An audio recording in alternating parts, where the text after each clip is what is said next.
अस्सलाम वालेकुम, a very warm welcome to Subah Bakhair Pakistan. उज़्मा ख़ान के साथ आप लोगों को वेलकम है सुबह बखैर पाकिस्तान में। जुम्मे का खूबसूरत दिन, बहुत ही खूबसूरत दिन, जिसके लिए हम लोग ना सिर्फ रिमाइंडर्स देते हैं बल्कि आप लोगों को ये भी बताते हैं, आपके साथ साथ ख़ुद को भी याद दहानी कराते हैं कि बहुत अच्छे तरीके से जुम्मे की नमाज़ अदा करनी है। जुम्मे के जितने भी अहकामात हैं उसको अच्छे तरीके से अदा कीजिए, अच्छे तरीके से मस्जिद जाइए, जाके खुतबा सुनिए, जल्दी जल्दी जाके 4 फ़र्ज़ ये करके नहीं करिए। एक दिन होता है, उस दिन को वक़्त दीजिए। अल्लाह ताला को वैसे भी वक़्त देना चाहिए, लेकिन जुमे का दिन क्योंकि ख़ास मोतबर हम मुसलमानों के लिए बनाया गया, तो इस दिन ज़्यादा वक़्त दीजिए अल्लाह ताला को। और इसके साथ-साथ जो आपकी एक्टिविटीज़ हैं उसके अंदर दरूद इब्राहिमी को अपना पार्ट बनाइए, सारा दिन पढ़ते रहिए।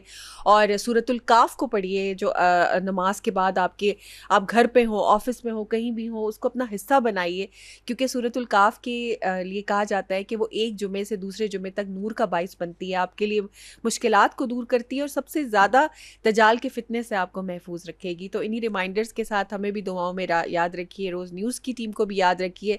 अभी हमारे साथ मौजूद है राना उमैर, जो कि रिपोर्टर है रोज़ न्यूज़ के।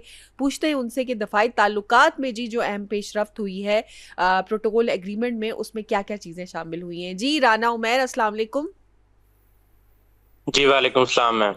जी राना, ये बताइए कि आज क्या शेयर करेंगे आप हमारे साथ न्यूज़ में।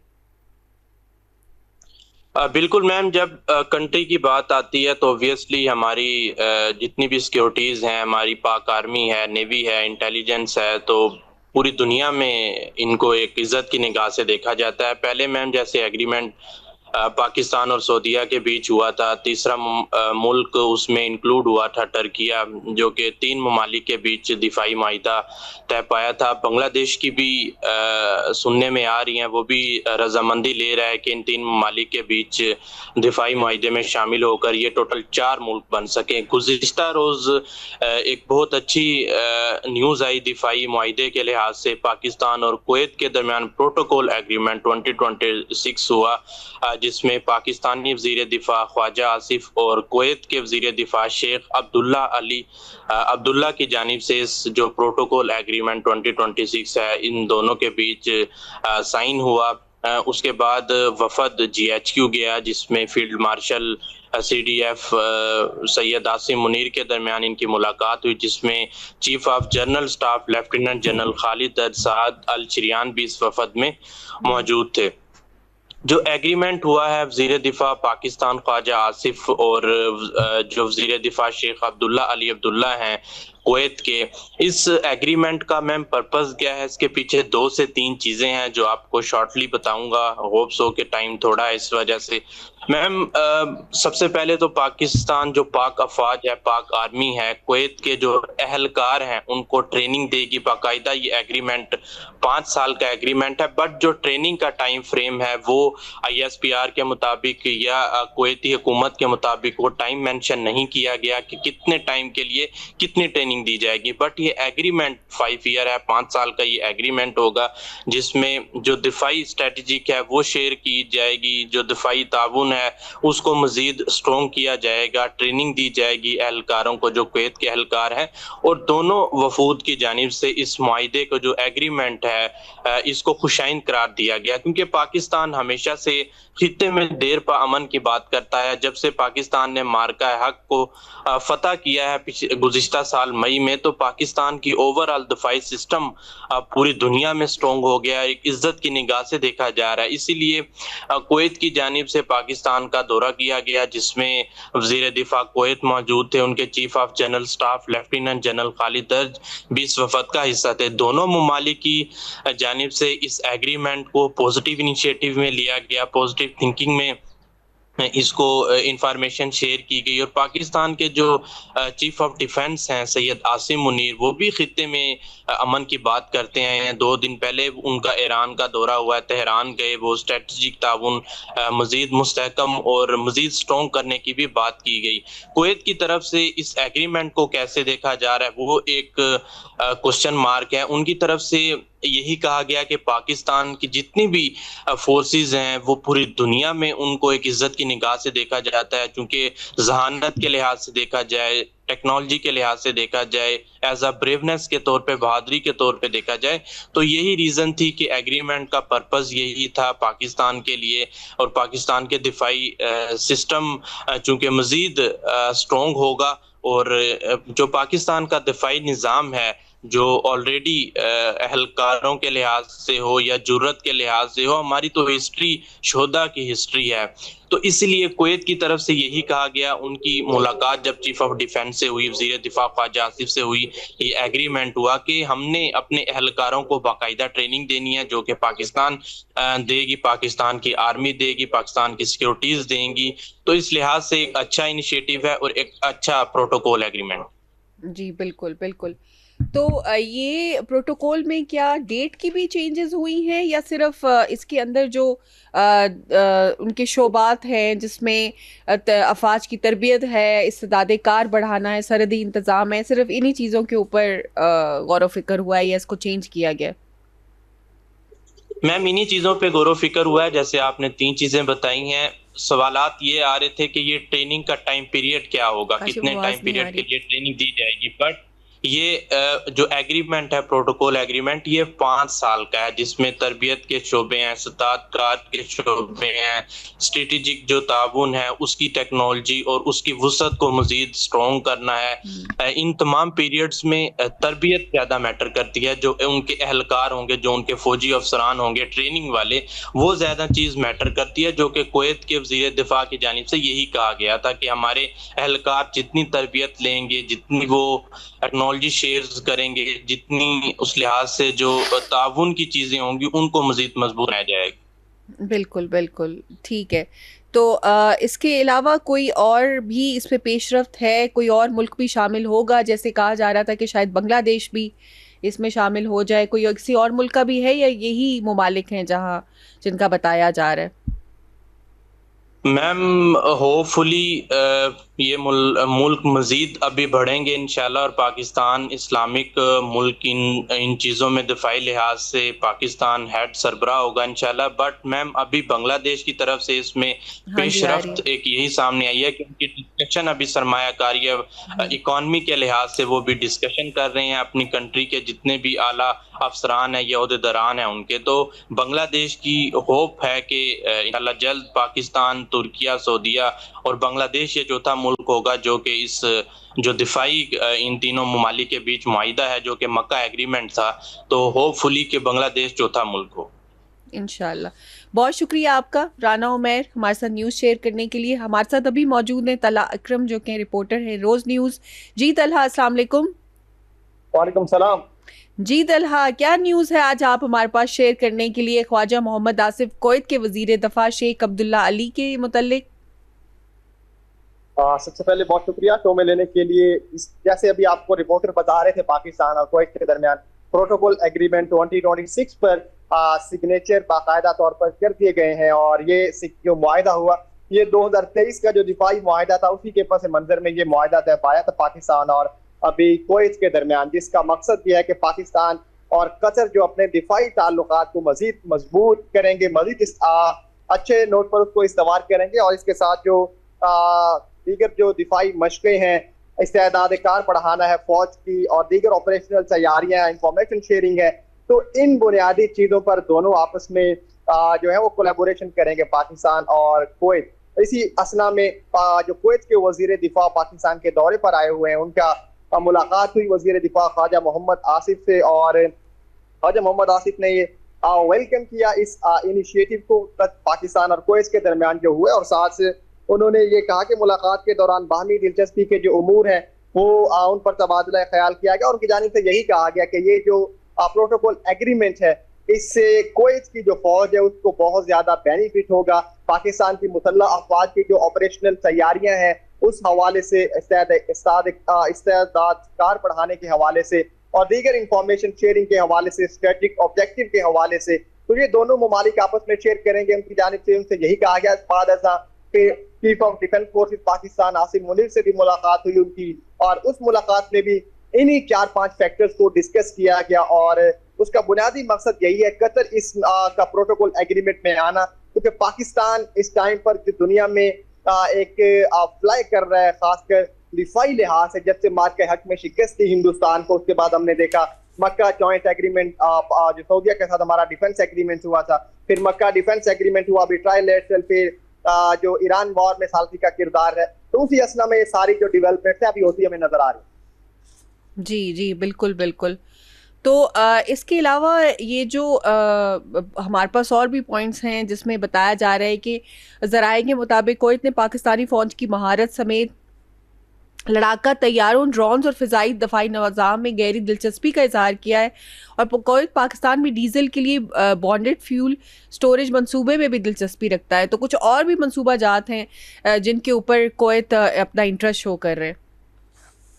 एग्जैक्टली कुवैत बहुत सारे ऐसे मंसूबे हैं जिनमें अपना इंटरेस्ट शो कर रहे हैं, पाकिस्तान में सरमायाकारी के हवाले से काफी शो कर रहा है, जिस तरह आपने अभी डीजल की बात की है, और दीगर ऐसे शोबे हैं जो कि सरमायाकारी के हवाले से, खासकर इंडस्ट्री के हवाले से खासकर, तो पाकिस्तान के साथ सरमायाकारी का इरादा बड़ी देर से रखते हैं और अब उसको हतमी शक्ल जो है वो दी जा रही है। तो ये पहला स्टेप है डिफेंस का, इससे आगे इकोनॉमी के हवाले से भी चीजें इन फ्यूचर जो जाएंगी, और अभी भी बैक द डोर जो चीजें हैं, अंडर द रेडार चीजें हैं वो चल रही हैं, खासकर इकोनॉमी के हवाले से कि जो कुवैत की इकोनॉमी है, जो उसकी मजबूत करेंसी है, उससे भी पाकिस्तान को बेनिफिट किया जाए, पाकिस्तान उनके डिफेंस को बेनिफिट करेगा, वो हमारी इकोनॉमी को बेनिफिट करेंगे। तो ये एक म्यूचुअल चीजें जो है बाहमी तौर पर, बाहमी दिलचस्पी के उमूर पर भी तबादला ख्याल हुआ इन मुलाकातों में, तो आगे आने वाले वक्त में ये चीजें हमें इस समत में जाती नजर आएंगी।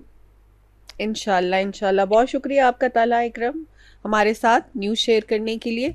बेसिकली कुछ पॉइंट्स हैं जो हम भी आपके साथ इस पे शेयर करते हैं। फ़ौजी तरबियत, तालीमी सलाहियतों में इजाफा, हार्ड मैनेजमेंट, लॉजिस्टिक्स और बाहमी दफ़ाई मुशावरात पे फ्रेमवर्क में जो है वो तोसी करवाई जाएगी। ये नया मुआहदा जून 2023 में होने वाले बुनियादी दफ़ाई ताउन के मुआहदे को मज़ीद वसअत देने और अस्करी फ्रेमवर्क को मजबूत करने के लिए किया जा रहा है।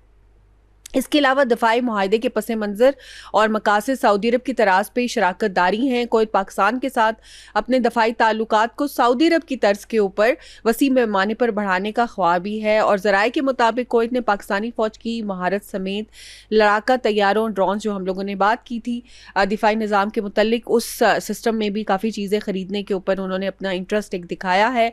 तवानाई और सरमायाकारी का तबादला भी एक फैक्टर था जिसके ऊपर डिस्कशंस हुई हैं, जहाँ पाकिस्तान कुवैत को अस्करी और दफाई ताउन फराहम करेगा। वहीं इसके बदले कुवैत से तवानाई के शोबे में तवील मुद्दती शराकत दारी और मुल्क में सरमायाकारी का मतमनी है।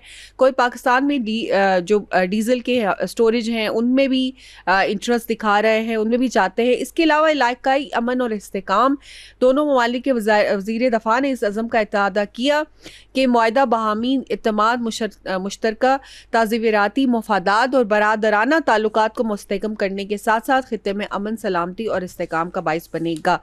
पाकिस्तान और कुवैत ने 27 अगस्त 2026 को रावलपिंडी में दोनों ममालिक के दरमियान अस्करी ताउन को मजीद वसअत देने के लिए प्रोटोकॉल एग्रीमेंट पर बाज़ाब्ता दस्तखत भी कर दिए हैं। इस मुआहदे के अहम दखात में जो ये फ्रेमवर्क्स डाले गए हैं, इसको मेक श्योर किया जाएगा कि इस पे अमल दरामद हो और इसको भी इनको वसअत भी दी जाए। फ़ौजी मावनत और तरबियत के बारे में बात हुई थी। इस मुआहदे के तहत पाकिस्तान की मुसल्लह अफवाज कुवैती अफवाज को तरबियत, इस्तादकार बढ़ाने और अस्करी महारत फराम करेगी। तो ये कुछ पॉइंट्स हैं जो कि बड़ी खुशाइन बात है कि सऊदी अरब के बाद अब कुवैत के साथ ये मुआहदा हुआ है, जिसमें पाकिस्तान अपनी जो उनका फोटे है, जो एक आर्म्ड स्किल है, इसके अलावा हमारे पास जो प्रोडक्ट्स हैं उनको देगा कुवैत को, और कुवैत उसके बदले में स्ट्रेटेजिक साथ साथ आपको पता है कि उनके पास वो तेल की दौलत से माला माल है। आई एम श्योर कि उसमें भी कुछ ना कुछ मुआहदा होगा और कुछ हमारी इकोनॉमी को बूस्ट मिलेगा। तो उम्मीद है, बेहतर ही की उम्मीद है। यहाँ पे वक्त हुआ चाहता है ब्रेक का, जल्दी से लेते हैं ब्रेक के बाद वापस आते हैं और शो को कंटिन्यू करते हैं। See you after a short break. जी, welcome back after the break. हम लोगों ने ली थी छोटी सी ब्रेक ताकि जल्दी से आए वापस और अपने शो को करें कंटिन्यू। अभी हमारे साथ मौजूद हैं कर्नल मलिक अयूब अवान साहब, जो कि एएनएफ से इंसदाद मनशियात के ऊपर उनका काम है। काफ़ी ज़्यादा इस मुंसलिक रहने की वजह से वो इन चीज़ों पे काम कर चुके हैं। आज हम उनसे बातचीत करेंगे कि बच्चों में तेज़ी से सिगरेट नोशी के रुझान का जो हो रहा है, और लोग स्पेशली जो आपकी जेनजी है वो सिगरेट को एक बड़ा फैशन सिंबल के तौर पे कर रही है। मेरे ख्याल से ही तो हमेशा से ही मसला रहा है, लेकिन अब इसकी और ज़्यादा आप देख सकते हैं कि ये चीज़ फैल रही है। उसके मुतालिक हम बात करेंगे। जी अस्सलाम वालेकुम कर्नल साहब, आप ऑनलाइन हैं? वालेकुम सलाम। जी मैम, आई एम ऑनलाइन। जी, वेलकम टू द शो। सबसे पहले तो ये बताइए कि ये क्या रुझान है सिगरेट नोशी का जो कि बढ़ता ही जा रहा है? बिस्मिल्लाहिर्रहमानिर्रहीम। आज आपने बहुत इम्पॉर्टेंट और बर्निंग टॉपिक सेलेक्ट किया है, और प्राइमरीली आप देखें इस वक्त जो हमारी यूथ को चैलेंज है वो ड्रग एडिक्शन का है और उसके गेटवेज हैं, और smoking is one of the gateway. अब आप देखें कि एट द मोमेंट जो लैंडस्केप है ड्रग का वर्ल्ड में ग्लोबली, वो भी ऑब्वियसली उसका अपवर्ड ट्रेंड है। हर जगह पे ड्रग की जो रिक्वायरमेंट है वो बढ़ती जा रही है, एडिक्टेड लोग बढ़ते जा रहे हैं। और अगर हम अपने पाकिस्तान की बात करें तो 7.6 मिलियन लोग वो हार्ड कोर ड्रग एडिक्शन में जा चुके हैं। और डेफिनेटली उसकी वजह एक तो ये है कि जो प्रेवलेंस है ड्रग की वो हमारी सोसाइटी में बढ़ती जा रही है। नेबरिंग अफ़गानिस्तान एक बहुत बड़ा फैक्टर है जहाँ पे रिपोर्टेडली 82% जो सिंथेटिक ड्रग है वो सप्लाई की जाती है इस एरिया में। लेकिन अब एक मेनस जो पेनिट्रेट कर गया हमारी सोसाइटी में, वो है ड्रग की एक और टाइप। देखें, आज से 2 डेकेड्स पहले या 3 डेकेड्स पहले जो ड्रग की जो लैंडस्केप था उसमें organic content in the shape of tobacco और in the shape of other things जो अभी हम थोड़ी देर में जिक्र करते हैं वो मौजूद था। बट करंटली अगर हम देखते हैं तो ये पूरे का पूरा जो लैंडस्केप है ये चेंज होता जा रहा है। और टोबैको जो कि सिगरेट के अंदर डाला जाता था और उसका केमिकल टार मिक्स करके वो एक प्रेजेंटेबल शेप में लाया जाता था, उसमें शिफ्ट हो गया, उसमें चेंज आ गया। अब वो ऑर्गेनिक जो डोमेन था उसको प्योरली जो सिंथेटिक ड्रग का डोमेन है उसने रिप्लेस कर दिया है, और जो सब्सटेंस यूज डिसऑर्डर है वो उसकी वजह से हो रहा है। अब हम बात करते हैं स्मोकिंग की। अब स्मोकिंग अब जो जेन जी के लोग हैं या जो अब आज की जो जनरेशन है ये सिगरेट की एक इन्होंने ई सिगरेट और उसकी तरफ ये शिफ्ट होना शुरू हो गया। अब ये जो ई सिगरेट वाला कॉन्सेप्ट है ये बच्चों के लिए अवेयरनेस की इंतहाई ज़रूरत है। मैं आज थोड़ी सी बात करना चाहूँगा कि जो वेप ई सिगरेट के बारे में कहा जाता था जब ये इंट्रोड्यूस चंद साल पहले, तो कहा जाता था ये इलेक्ट्रॉनिक सिगरेट है, इसके अंदर कोई टॉक्सिक चीज़ नहीं है, इंजूरियस चीज़ नहीं है, इसमें टोबैको नहीं है, इसमें फ्लेवर है। Whereas that was just a false story. अब जो रिसर्च इसके ऊपर आई है, अपने बच्चों के लिए बहुत ज़रूरी है उनको बताना कि इसके अंदर एक पॉड फिल किया जाता है जो कि प्योरली केमिकल फिल्ड होता है, जो कि डेफिनेटली वो जो पॉड है ना जो इस ई सिगरेट के अंदर फिल किया जाता है, जो इसके यूज़र हैं उसके अंदर इतना वो टॉक्सिक है कि it is filled with chemicals, और उसकी जो निकोटीन की क्वांटिटी है वो 20 सिगरेट से ज़्यादा है। जो 20 सिगरेट जिसका हम अभी जिक्र कर रहे थे उसको टोबैको कंटेंट होता था, इसमें there is no such thing. इसमें प्योरली सिंथेटिक केमिकल्स हैं, जो कि सिंथेटिक केमिकल्स वो हैं जो लेबॉर्ट्री में तैयार किए जाते हैं, और जब वो बच्चे समझते हैं कि फ्लेवर्ड है, इसका कोई इम्पैक्ट नहीं है, where it is absolutely wrong. जो प्रूवन फैक्ट्स हैं, फैक्ट्स मौजूद हैं, रिसर्च मौजूद है, यूएनओडीसी का डाटा मौजूद है कि वेप एक ऐसी डेंजरस इन्वेंशन है या एक इंट्रोडक्शन है स्मोकिंग का जो कि आपको कैंसरस है और इमीडिएट कैंसरस है। इसमें एक और बात बताता चलूं कि वो जो पॉड जब फिल करते हैं उसके ऊपर क्वालिटी कंट्रोल नहीं है। उसमें अगर एक फ्री रेडिकल, ये बायो के स्टूडेंट्स को बड़ी अच्छी तरह पता है कि अगर उसके अंदर फ्री रेडिकल आ जाए और वो ब्लड के अंदर पेनिट्रेट कर जाए तो उसके ऊपर सडन डेथ का भी चांस है, बिकॉज वो इमीडिएटली जब उसको इनहेल किया जाता है तो वो ब्रेन हेमरेज, ब्रेन में स्टैकअप हो जाता है और ब्रेन हेमरेज काज कर सकता है। इससे रिलेटेड, और ये खासकर हमारी बच्चियों के लिए, गर्ल्स के लिए, कि स्किन के इश्यूज इसकी वजह से होना शुरू हो गए। और इसको भी रिसर्च मौजूद है, मतलब जो हम बात कर रहे हैं definitely they can such it out, ये इसको सरफेस करें मुख्तलिफ चैनल्स पे, मुख्तलिफ जगहों पे, तो इन बच्चों को पता चलेगा। अब आपको मैं बताता चलूँ कि जो हमारे बच्चों में क्या ट्रेंड है, वो ये समझते हैं कि यार एक दफ़ा वेप कर लेते हैं, एक पिक्चर बना लेते हैं, अपनी जो सोशल मीडिया का उनका प्रोफाइल है उसमें डाल देंगे तो कूल फील करेंगे, ग्लैमराइज फील करेंगे, अच्छा फील करेंगे, और स्ट्रीक जो है ना उनकी बड़ी अच्छी कलरफुल हो जाएगी। वेयर एज वो एक पफ जो वो ले रहे होते हैं, आई टेल यू, वो एडिक्शन का पहला स्टेप है। आई would request all of them आपके प्रोग्राम के वसात से कि प्लीज़ वो आपकी फर्स्ट यस आपकी तबाही की तरफ जा सकती है, तो फॉर गॉड से कि वेप का कल्चर इसको ख़त्म करें। ये स्मोकिंग का पोर्ट्रे ये किया जाता है क्योंकि जाहिर है जो ड्रग सप्लायर हैं, जो ड्रग ट्रैफिकर हैं, वो बहुत ही भयानक लोग हैं, बहुत ही मुआशरे का नाशूर हैं। जब वो इसको आपके मार्केट में लेके आते हैं तो वो ये पोर्ट्रे करते हैं कि ये बड़ा कलरफुल चीज़ है, इसका कोई साइड इफ़ेक्ट नहीं है और ये जस्ट एक स्मोकिंग है। It is not like that. मैंने आपको अभी अभी ये साइड इफ़ेक्ट्स बताए हैं और ये बहुत डेंजरस है। ये पहला एक आई मस्ट से कि एक जो gateway towards hard smoking, hard addiction, ये उसकी एक पहला स्टेप है। तो I would request all of them to please ये स्मोकिंग और वेपिंग से दूर रहें। बाकी बातें भी मैं आपसे करता चलूँ, अगर आपका क्वेश्चन है तो साथ साथ आप पूछती रहें। जी, एक तो कर्नल साहब मैं भी ऐड करूँगी, बिल्कुल आपने ठीक फरमाया कि जो वेपिंग का ट्रेंड है ना, उससे ये सबसे पहले जिस चीज़ की वजह से इस ट्रेंड को मैं समझती हूँ कि काफ़ी ज़्यादा इसमें इस चीज़ का हाथ भी है कि ये इस चीज़ पे शो किया जाता था या सेल आउट किया जाता था कि इसका कोई नुकसान नहीं है। जैसे निकोटिन है, सिगरेट पे नज़र आ रही है आपको कि वो जल रहा है और उसके अंदर से आप जब आप स्मोक करते हैं तो आपको नुकसान देता है।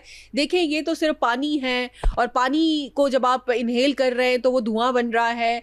और एक शॉर्ट फॉर्म है, एक वो जो आपका दूसरा शीशा कल्चर जो बड़ा फ़रोग पाया था, जबकि शीशे के अंदर ये कहा जा रहा था कि देखिए वो इससे ज़्यादा नुकसानदेह है क्योंकि बहुत ज़्यादा देर आप करते हैं, जबकि वेब का है आप उठाएंगे, एक दो पफ्स लेंगे एंड यू आर डन और इसमें कोई नुकसान भी नहीं है। इस चीज़ के ऊपर जितना सेल किया गया इस प्रोडक्ट को कि जी नुकसानात नहीं हैं, जबकि मैंने खुद जो रिसर्चेस पढ़ी हैं उसके अंदर जो आपकी टीबी है या आपकी लंग्स के इश्यूज़ हैं वो वेप से मल्टीप्लाई कर जाते हैं क्योंकि उसके अंदर जो है निकोटिन और वो सारी टार वो बेसिकली आपके जो डिफरेंट तरह के उन्होंने फ्लेवर्स बनाए हुए हैं वो उसके साथ मिल के ऐसा कॉम्बिनेशन बनाते हैं जो आपकी हेल्थ के लिए बहुत वो हो जाते हैं। तो डेफिनेटली आपने बहुत अच्छा पॉइंट रेस किया है, स्पेशली हेल्थ के पॉइंट ऑफ व्यू से।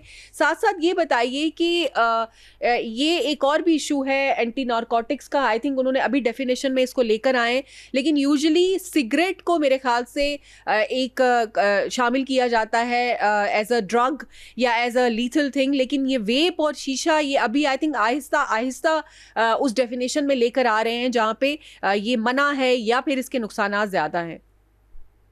जी, आपने बड़ा, बिल्कुल आपने मेरी बात को सब्सटेंशिएट किया है, बिल्कुल वही बात है, आपने बिल्कुल सही कहा है कि इनिशियली इसको ये पोर्ट्रेट किया जाता था कि ये बड़ी सिंपल चीज़ है। अब आप जो आपने अभी एक ऑब्जर्वेशन रेज किया है वो टोबैको इंडस्ट्री के बारे में रेज किया है। अब आप देखिए कि टोबैको इंडस्ट्री जो है it is one of the cash crop industry है जो हमारे पाकिस्तान में भी है, केपी में है, बाकी कंट्री के पंजाब के एरियाज में भी कैश क्रॉप के तौर पे इसको ग्रो किया जाता है और वर्ल्ड में भी ग्रो किया जाता है। सो फार इसको लेजिटिमेट उस डोमेन में रखा जा रहा है, लेकिन जो सीएन एनवायरनमेंट है, जो काउंटर नार्कोटिक्स का एनवायरनमेंट है, इसमें जाहिर है कि ये जो टोबैको है ये फोर्स मल्टीप्लायर के तौर पे काम करता है। ये केमिकल्स इसके साथ मिक्स किए जाते हैं और डिफरेंट जो स्टिमुलेंट ड्रग्स हैं जिसकी हम अभी डिटेल में बात करते हैं, जो डिप्रेशन ड्रग्स हैं उसके अंदर टोबैको के साथ वो जब चीज़ मिक्स की जाती है केमिकल्स, तो वो उसके इम्पैक्ट इतने भयानक हैं, इतनी तबाही के हैं कि वो मेंटल हेल्थ को इमीडिएटली इम्पैक्ट डालता है। अभी हम बात करते हैं ना, ये जो शीशा की आप बात कर रहे हैं, अब शीशा के बारे में भी एग्जैक्टली यही परसेप्शन पोर्ट्रे किया जाता था क्योंकि ये शीशा क्लब्स ने अपना बिजनेस चलाना होता है, यंगस्टर को अट्रैक्ट करना होता है और उस वजह से इन लोगों ने अपना एक अपने बिजनेस की खातिर हमारे बच्चों की मेंटल हेल्थ को तबाही की तरफ लेके जा रहे हैं। अब मैं आपको शीशा के बारे में फैक्ट्स बताऊं कि शीशा के बारे में मेरा ख्याल है अब तक ज़्यादातर जो हमारे बच्चे हैं, खासकर यंगस्टर्स, उनको कहा जाता है कि यार ये फ्लेवर्ड है, कोई डायरेक्ट आपके ऊपर लंग्स के ऊपर इम्पैक्ट नहीं है और आप इसको एंजॉय करें, it's a very cool thing, तस्वीरें भी बनाएं, एंजॉय करें, शीशा क्लब पे जाएं। No, it is not. अब मैं आपको फैक्ट्स बताता हूँ इसके बारे में। They can search it out, UNODC का डाटा भी मौजूद है, एएनएफ का डाटा भी मौजूद है कि अगर आप शीशा 1 घंटे के लिए क्लब में जाते हैं और उस क्लब में 1 घंटे के लिए आप शीशा की एक्टिविटी करते हैं तो that is equal to 200 cigarettes smoking at one point in time. आप इमेजिन करें कि एक हेल्दी इंडिविजुअल अगर 200 सिगरेट एक पॉइंट इन टाइम एक सिटिंग में पीता है तो उसके लंग्स की, उसके ब्रोंक्यूल्स की, उसके ये जो हमारा सिस्टम है, जो लंग्स का सिस्टम है, रेस्पिरेटरी सिस्टम, ये तबाह बर्बाद हो जाएगा। तो आप इमेजिन करें कि अब तक हमारे बच्चों को इसके इग्नोरेंस में रखा जा रहा है कि यार शीशा पिए और कोई मसला नहीं है, वेयर है शीशा के जो नेगेटिव इम्पैक्ट्स हैं मैंने आपको अभी बताया। और शीशा के अंदर आए दिन वो केमिकल्स आ रहे हैं जिनका अभी तक हमें पता भी नहीं है। और ये जो सब्सटेंस अब्यूज वाली हम बात कर रहे हैं, ये क्लासिकल एग्जांपल है शीशा के अंदर कि उसके अंदर फ्लेवर्ड मिक्स करके बच्चों को यही बताया जाता है कि इसका कोई हार्म नहीं है। वेयर एज ये सिगरेट से भी और वेप से भी ज़्यादा डेंजरस है, क्योंकि ये जो शीशा की जो कल्चर है इसको डेफिनेटली इसके ऊपर इंडोर पाबंदी लग चुकी है और आई एम श्योर कि कॉन्स्टिट्यूशनल डेवलपमेंट आएगी, लेजिस्लेशन होगी, इसके ऊपर भी पाबंदी आएगी।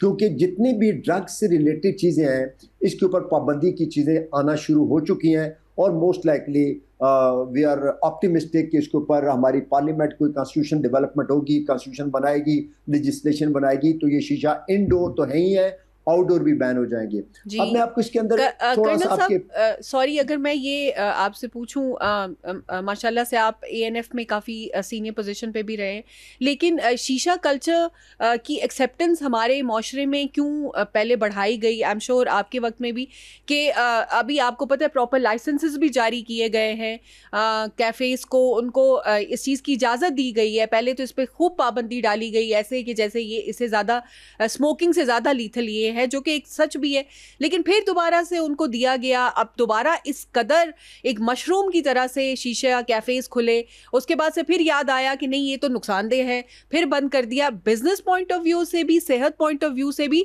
और इवन जो आपकी जनरेशन उनको कंफ्यूज पॉइंट ऑफ व्यू से भी कि क्या ये ठीक है इसलिए खुल रहा है, नहीं ये गलत है फिर बंद हो गया है। ये भी तो एक इशू है जो एएनएफ को रेस करना चाहिए।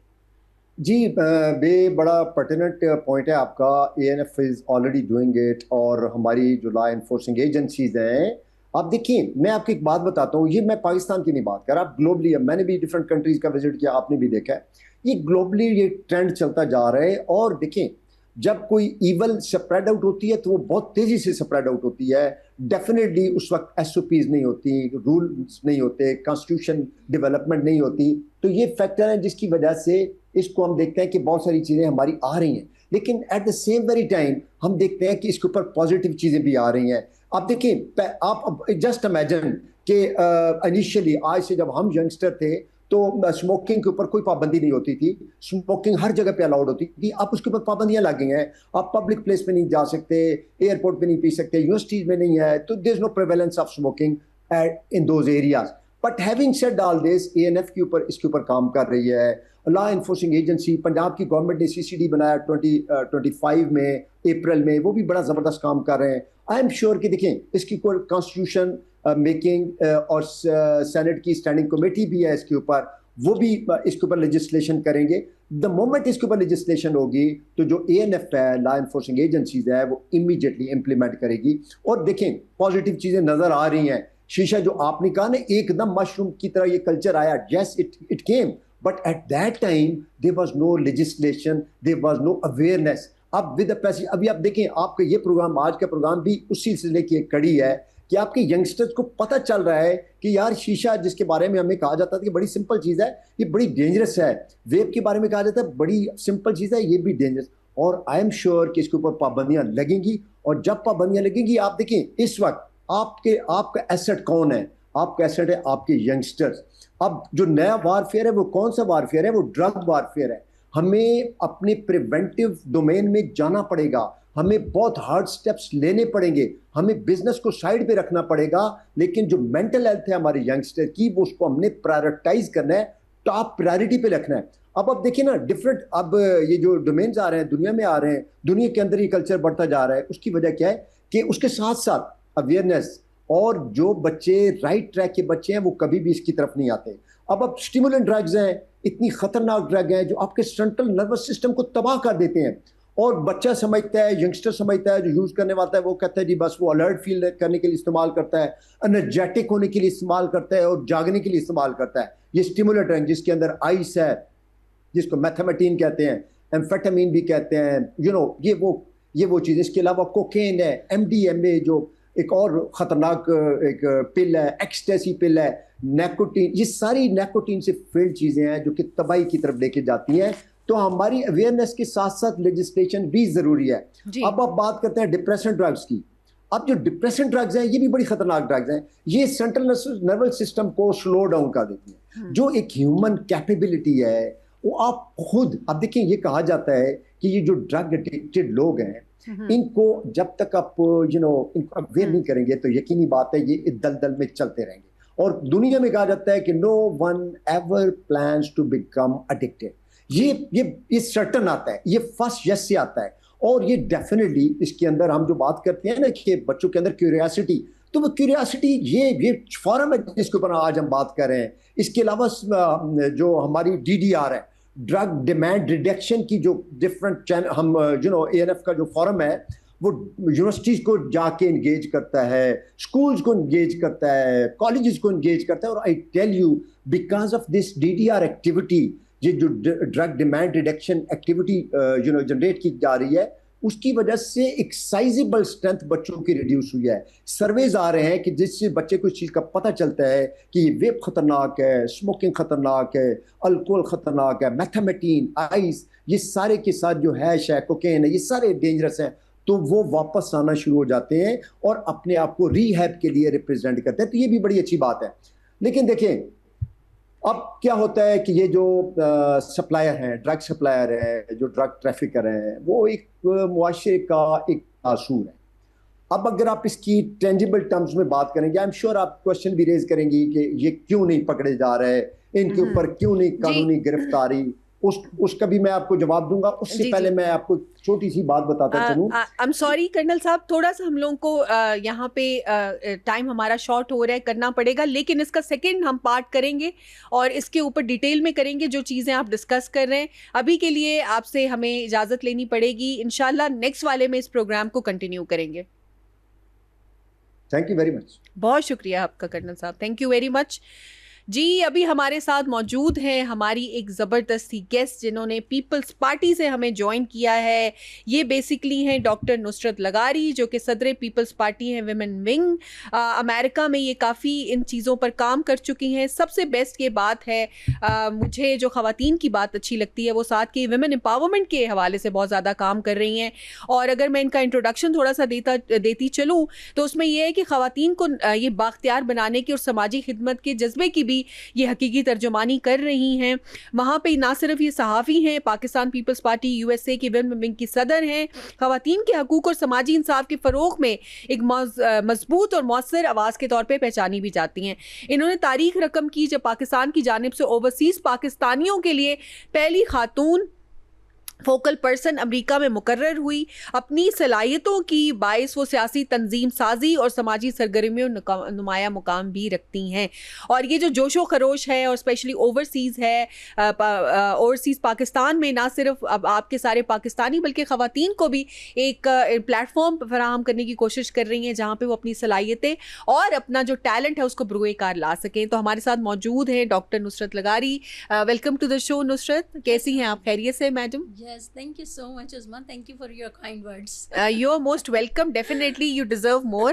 जितना आप मेहनत कर रही हैं, आप जैसी ख़वातीन पाकिस्तान का ना सिर्फ यहाँ पे ओवरसीज़ नाम रोशन कर रही हैं, तो ये तो बहुत थोड़े से वर्ड हैं जो हम आपके लिए करते हैं। कुछ अपना इंट्रोडक्शन बताइए, ये आपका सियासी सफ़र साथ ही कब कैसे शुरू हुआ? अच्छा, सियासी सफ़र तो वैसे तो बाकायदा मतलब बचपन से ही मैंने अपने फ़ादर जो है मेरे वो पॉलिटिशियन रहे हैं, फिर इन लॉज मेरा पूरा पॉलिटिशियन है। तो मतलब ये तो सियासत तो आपको पता लाशऊरी तौर पर हमारे अंदर है, ठीक है। और लेकिन बाकायदा मैंने 2020 में इसे स्टार्ट लिया US में। As a women wing president USA की, और उसके बाद मैंने वहाँ पे बड़ा फ़ाल किरदार अदा किया। वहाँ पे काफ़ी सारी ख़वातीन और लोगों को पार्टी में शमूलियत दिलवाई, और आज माशाल्लाह एक अच्छे मकाम पर, एक वुमेन विंग को अगर कहा जाए तो एक अच्छे मकाम पर वुमेन विंग है पीपल्स पार्टी का। अच्छी मतलब, और ख़ाली ये नहीं होता ना कि लोग आएँ, मेरे पास अच्छी ख़वातीन हैं, पढ़ी लिखी ख़वातीन हैं, मतलब जो एक माशरे में अपना मकाम रखती हैं। काफ़ी सारी जो है अपना बिज़नेस करती हैं, एंटरप्रेन्योर हैं। तो मतलब ये जो चीज़ होती है ना, ये आप एक लोगों को लाना और अच्छे लोगों को लाना तो डिफरेंट थिंग है।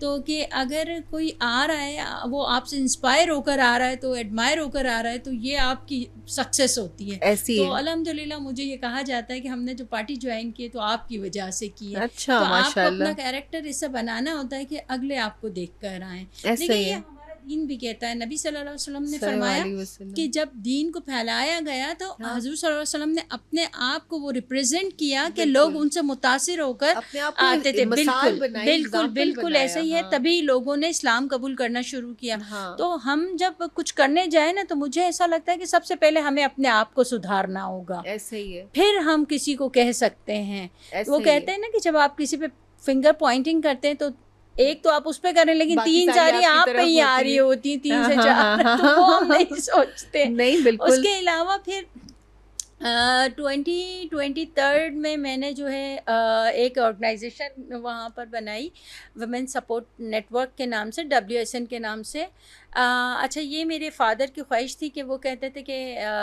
जो काम मैंने आप लोगों के लिए किया है बेटा, मुझसे वादा करो। उनकी डेथ से पहले उन्होंने मुझसे वादा किया था कि मैं ख़वातीन के लिए वो सब काम करूँगी, माशाल्लाह। तो उनके एजुकेशन के लिए। और इसी तरह से हमारे यहाँ पर ख़वातीन को वहाँ US में बड़े मसले मसाइल हैं। अब कोई ऐसी ऑर्गेनाइजेशन थी नहीं जहाँ पर जाकर वो अपने मसले मसाइल बयान कर सकती हैं और कोई खातून उनको बैठ के। अब ख़वातीन का मसला ये होता है कि वो मेल के सामने बोलते हुए हेजिटेट हो रही होती है। हाँ, हाँ। तो उनका मसला यही था। इसी तरह से फिर मेरी ऑर्गेनाइजेशन मैंने रजिस्टर्ड करवाई 2023 में, और अल्हम्दुलिल्लाह इस वक्त 3 साल हो रहे हैं और माशाल्लाह हमने बहुत अच्छा काम किया है। बहुत सारी ऐसी ख़वातीन जो मतलब हमारे, मैं आपको एक बात बताऊं, यहाँ पे इशू होते हैं लेकिन वहाँ पे ज़्यादा होते हैं।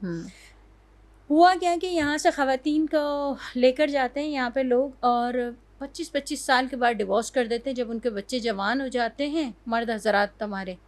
और 25 साल के बाद डिवोर्स कर दिया, क्योंकि वो पहले जो 25 साल जो है उसे घर में रखा, ना वो कुछ काम जानती थी, ना बाहर निकलने की पोजीशन में थी कि वो बाहर जाके काम करे तो कैसे करें।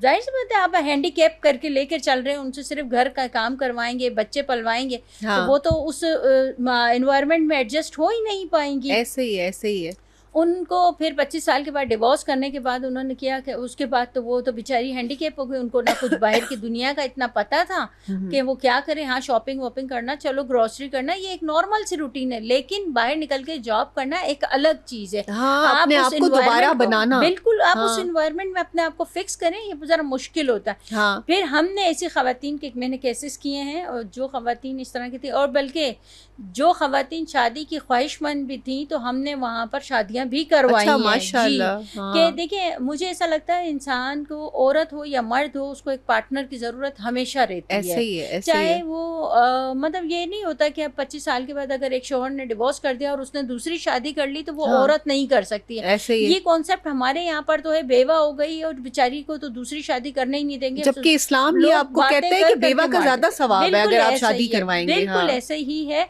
तो फिर मैंने उनको काउंसलिंग भी शुरू की कि देखिए, पार्टनर की ज़रूरत हमें हमेशा होती है, चाहे वो हम सेफ्टी के लिए यूज़ करें कि हमें पार्टनर सेफ्टी के लिए चाहिए, हाँ। आपको प्रोटेक्ट कर रहा होता है, हाँ, या फाइनेंशियल इंडिपेंडेंस के लिए चाहिए, मतलब आपको हर चीज़ के लिए, कि सपोर्ट के लिए आपके साथ खड़ा हुआ है कोई शख्स। ऐसे ही है, ऐसे वो ही। लोग मुझे कहते हैं विमेन एम्पावरमेंट पे आप काम करिए। मैंने कहा लेकिन भाई, मैंने तो कभी मर्दों के खिलाफ कुछ नहीं कहा ना। मैं तो ये कहती हूँ कि विमेन को एम्पावर करने में भी मर्द का बहुत बड़ा हाथ बात है।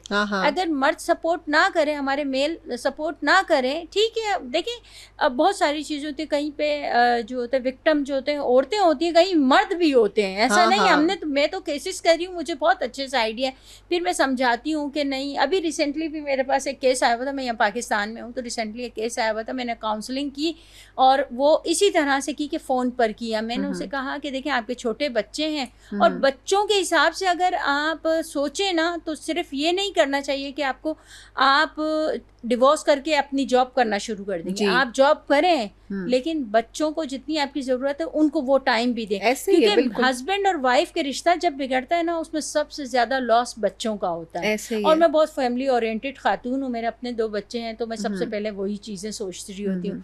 इसीलिए मैं ख़वातीन को कहती हूँ विमेन एम्पावरमेंट ज़रूरी है। इंडिपेंडेंट होके खड़े हों कि आपको वो मर्द हजरात जो निकालने की सोचते हैं ना, वो ना सोचें एटलीस्ट।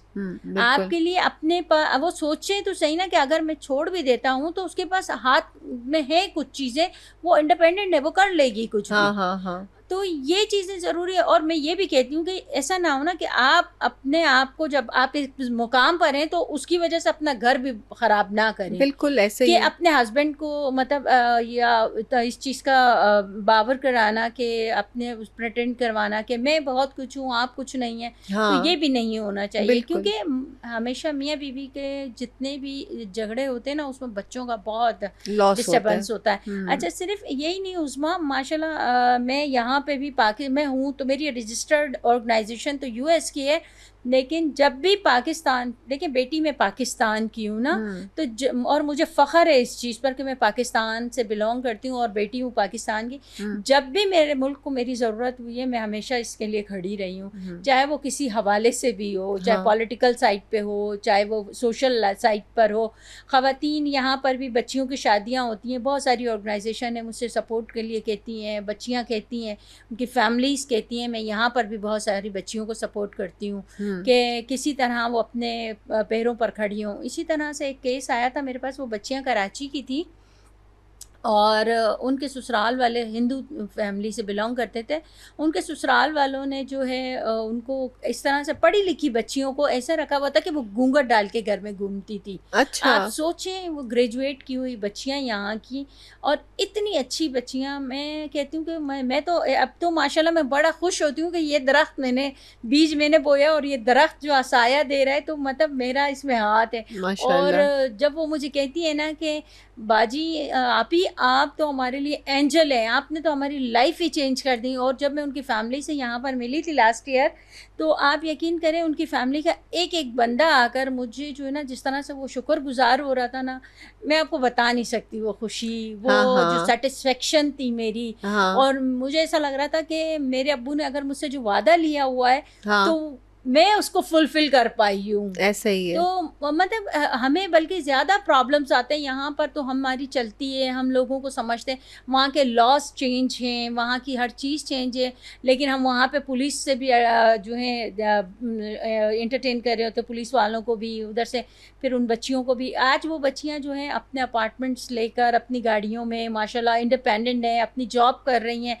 तो बल्कि एक ने तो लास्ट ईयर मुझे कहा कि आप ही, मुझे तो जो है ना एम्प्लॉय ऑफ द ईयर का अवार्ड मिला है। अच्छा। तो ट्रस्ट में मेरी तो खुशी की कोई इंतहा नहीं थी। फिर एक बार मुझे कहने लगी कि आपको दुख नहीं होता, आपके दोनों बेटे बेटियां नहीं है। तो मैंने कहा अल्लाह ने मुझे बहुत सारी बेटियां देनी थी ना। माशाल्लाह, वो जितनों की आप हेल्प करिए आपकी फैमिली बन जाती है।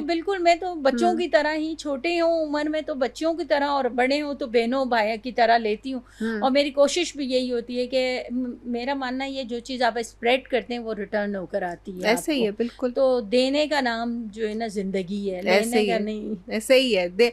आपको अगर तो ये बिलीफ है कि मुझे अल्लाह दे देगा, मेरे पास जो है ना मैंने आगे देना है, तो वो आपका रास्ता खुद ही बन जाता है देने वाला। और इंशाल्लाह इसके ऊपर भी वो होगा। कुछ आपकी पार्टी के मुतल्लिक भी काम करते हैं, कुछ पिक्चर्स आपके साथ साथ चल रही हैं जिसमें आप माशाल्लाह काफ़ी नोन पॉलिटिशियंस के साथ हैं। आसिम मुनीर साहब को आप बुके पेश कर रही हैं, तो ये ओवरसीज़ में ये भी तो एक आपका पार्ट है कि आप बहुत प्रोमिनेंट रही हैं, बड़े ही लोगों के साथ वहाँ काम करती रही हैं, इवेंट्स करती रही हैं जिनमें इनको आपने इकट्ठा किया है। ये भी तो आपकी एक काबिलियत में से है, उसके बारे में बताइए। जब हम लीडरशिप पर होते हैं ना, तो मेरा मानना ये है कि देखिए सबसे पहले मुल्क है, पाकिस्तान है तो हम हैं, पार्टीज हैं बाद में आती हैं, सबसे पहले पाकिस्तान, ठीक है। अब पाकिस्तान से रिलेटेड कुछ भी हमारे लिए काम आता है ना, तो हम उसको ये सोच के करते हैं कि हमारे मुल्क का काम है। अब मेरी पार्टीज उनसे बनती है नहीं बनती, वहाँ पर हम जो होते हैं हम पाकिस्तान को रिप्रेजेंट कर रहे होते हैं, किसी एक फ़र्द को या शख्स को नहीं कर रहे होते हैं। हाँ। मैं मेडिकल लाइन में रही हूँ, मैं हॉस्पिटल में जॉब करती रही हूँ एक अरसा, तो वहाँ पर जब लोग आते थे ना पेशेंट्स, आप यकीन करें, मैं आपको उज़्मा बताऊं, जब लोग शुरू में आते थे ना हमारे पास, तो मुझे कहते थे वेयर आर यू फ्रॉम, तो मैं कहती थी आई एम फ्रॉम पाकिस्तान। तो कहते oh it's a horrible place. Literally वो लोगों को लगता था कि हम जो है पता नहीं हमने कौन से गुनाह किए हुए हैं। पसमानदा तरीन तो छोड़े, हाँ। उसके अलावा हम तो वहाँ पर जो है वो समझते थे हम दहशतगर्द हैं सिर्फ, ठीक है। जो हमारा इमेज बिल्डिंग थी ना वो ये कर दी थी इंडिया की वजह से, राइट। फिर हुआ ये कि जब चीफ साहब आर्मी आसिफ मुनीर साहब आए हैं, और जब उन्होंने जाकर वहाँ पे अपनी प्रेजेंटेशन दी, अपने आप को प्रेजेंट किया, और एक पॉजिटिव फेस उन्होंने हमारा अपना दिखाया पाकिस्तान का। जब मैं आसिफ मुनीर साहब से मिली थी, 2 बार मिली हूँ मैंने, दोनों बार वो पाकिस्तान से आए हैं। एक आए थे वाशिंगटन में जहाँ मैंने बुके पेश किया था उनको, सेकंड टाइम पे वो आए थे टैंपा में। तो मैंने टैंपा में भी जब आए तो मेरी उनसे जब ब्रेकफास्ट के टाइम पे ऐसी मुलाकात हुई थी, वो नीचे आए लॉबी में, हम होटल में थे। मैंने उस वक्त भी उन्हें कहा, मैंने कहा सर मैं आपको सल्यूट करती हूँ, सबसे बड़ी बात यह कि आपने हमें जो इज़्ज़त मकाम दिया है ना ओवरसीज़ को, मैं आपको वो बयान नहीं कर सकती। आप यकीन करें, एक वक्त था लोग हमें दहशतगर्द कहते थे, आज वो कहे हम जब बोलते हैं ना हम from Pakistan, oh wow the guy, yeah, you're Asif Munir. So ये प्राउड मोमेंट होता है हमारे लिए। पाकिस्तान का मीडिएशन ईरान, पाकिस्तान, उसके अलावा बाकी ममालिक के लिए रोल रहा है, उसकी वजह से बड़ी प्रोमिनेंसी मिल गई है और पासपोर्ट की बड़ी इज्जत बढ़ गई है। और फिर आप देखें ना, हम उस शख्स को क्यों ना अप्रिशिएट करें, क्यों ना हम उनको वेलकम करें, क्यों ना हम उनके लिए खड़े होकर काम करें, जो शख्स हमारे मुल्क के लिए खड़ा हुआ है। ऐसे ही है। जो मतलब हमारे मुल्क को एक इज़्ज़त दिला रहा है, मतलब मुल्क की इज़्ज़त हमारी इज़्ज़त है। मैंने कहा ना कि हमारे लिए वाव का वर्ड आया, तो ये लाने वाला कौन? हाँ, आसिफ मुनीर साहब, बिल्कुल ठीक है। इसी तरह एक जगह जब मैं ऑस्टिन गई, तो ऑस्टिन में एक गोरा मुझे मिला, तो मुझे वैसे ही बातचीत हो रही थी, तो उसने मुझसे पूछा क्या, मैंने उसे बताया कि मैं पॉलिटिशियन हूँ, तो मैं पाकिस्तान की पीपल्स पार्टी से तो उसने मुझे कहा कि एक खातून होती थी आप लोगों के यहाँ पे, भुट्टो बेनज़ीर साहिबा का उसको नाम नहीं आया, भूल गया होगा, भुट्टो उसको याद रह गया। तो उसने कहा कि एक खातून थी वो, और she is very nice, she was very nice, she was so and so, मतलब बहुत बीबी की तारीफ़ें की, बीबी साहिबा की। तो लिटरली मैं उस वक्त का मुझे गूज़बम्स अभी भी आ रहे हैं, मतलब इतना प्राउड फील होता है ना जब कोई हमारे मुल्क में हमारे लोगों के लिए, हमारी लीडरशिप के लिए कोई अच्छी बात करता है, तो हमें बहुत खुशी होती है। इसी तरह रिसेंटली अभी चेयरमैन के लिए भी किसी ने मुझे कहा कि जो है आप लोगों का जो मतलब एक पॉजिटिव वे में जो आप लोगों को इंटरनेशनली लेवल पर लाने वाला जो है ना, वो बिलावल भुट्टो है। जब वो वज़ीर ख़ारजा रहे हैं, ठीक है, तो ये वाकई में उन्होंने बहुत बड़ा जो मतलब एक हमें डिफेंड किया पाकिस्तान को, कि पाकिस्तान दहशतगर्द मुल्क नहीं है, पाकिस्तान अमन का ख्वाह मुल्क है, जिस तरह चीफ ने किया, उन्होंने किया।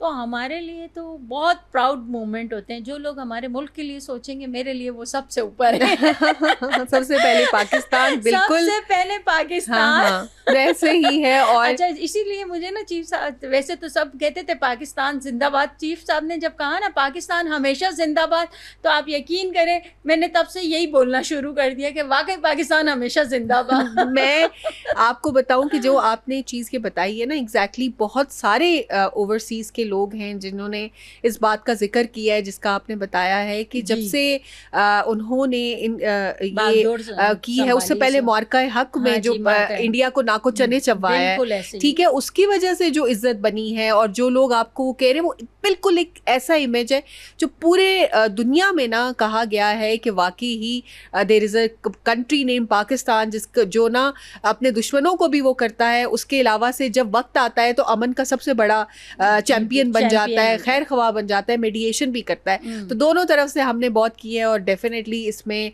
आसिम मुनीर साहब का शुक्रिया, हमारे वज़ीर आज़म साहब, जो भी कैबिनेट इसमें शामिल रही, नकवी साहब, सबका बहुत शुक्रिया। और आपकी काफ़ी तस्वीरें हम नकवी साहब के साथ भी देख सकते हैं।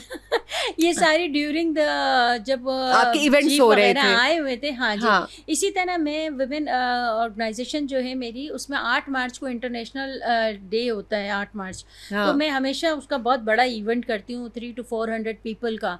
तो लास्ट ईयर जब मैंने, इस साल तो मैं यहाँ पे थी, नहीं कर सकी, लेकिन लास्ट ईयर पिछले 3 साल से मैं कर रही थी।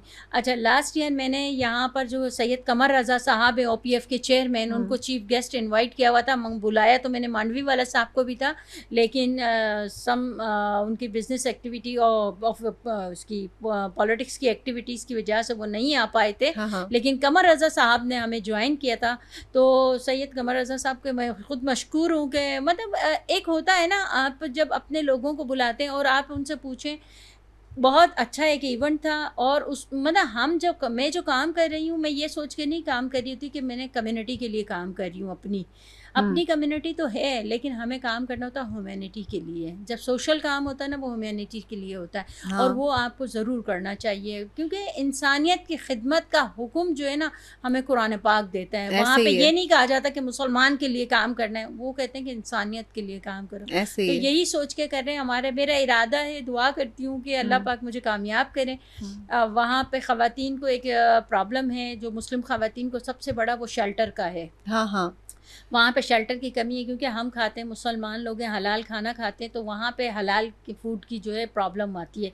जो वहाँ पे शेल्टर बने हुए हैं, वहाँ हलाल फ़ूड का थोड़ा सा मसला रहता है। आपको पता है, वो अमेरिका में गोरे होते हैं। हाँ जी। तो वो उस चीज़ पर हैं। फिर मैंने अब यहाँ आके रिसेंटली एक चीज़ देखी।